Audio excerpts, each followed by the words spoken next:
इराणने जशी मित्रता निभावली तर आपण सुद्धा मित्रता निभावली असती तर भारताला सुद्धा इराणने गॅस पुरवला असता. आता गॅसचा तुटवडा झालाय. येणाऱ्या कालावधीमध्ये बँकेमधला पैसे काढणं सुद्धा असणारा अडचणीचं होणार आहे. सरकारच्या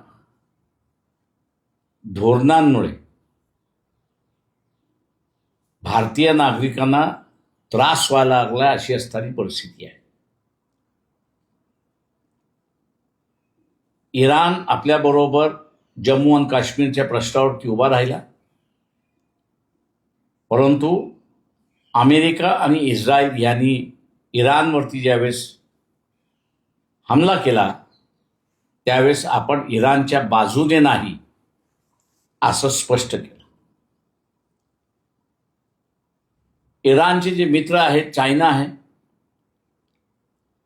त्यांना तेल पोचेल याची पूर्ण जबाबदारी इराणने घेतली.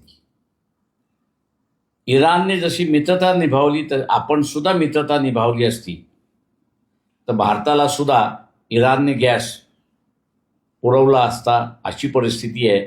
आणि आज जो तुटवडा दिसतोय, गॅस सिलेंडरचा तुटवडा दिसतोय, तो कदाचित आपल्याला दिसला नसता.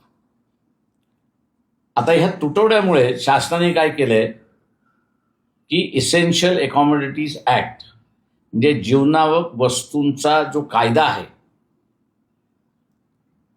तो लागू केला आणि त्याच्याच बरोबर हे सांगितलं की आंदोलन तुम्हाला करता येणार नाही.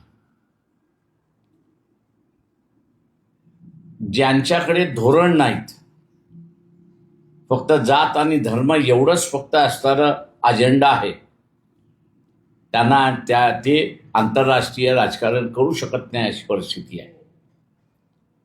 आता गॅसचा तुटवडा झालाय. येणाऱ्या कालावधीमध्ये बँकेमधला पैसे काढणं सुद्धा असणारा अडचणीचं होणार आहे.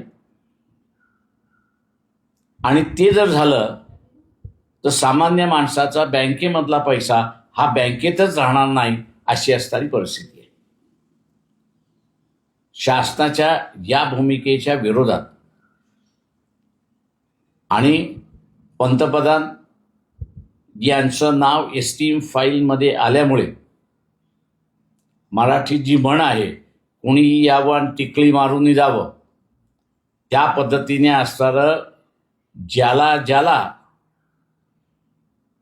जे भारताकडून साधून घ्यायचं आहे त्याच्यावरती मुकाट पडेल नरेंद्र मोदी सह्या करतोय आणि एग्रीमेंटच्या नावाखाली ते लोकांना सांगतात आहेत अशी परिस्थिती आहे.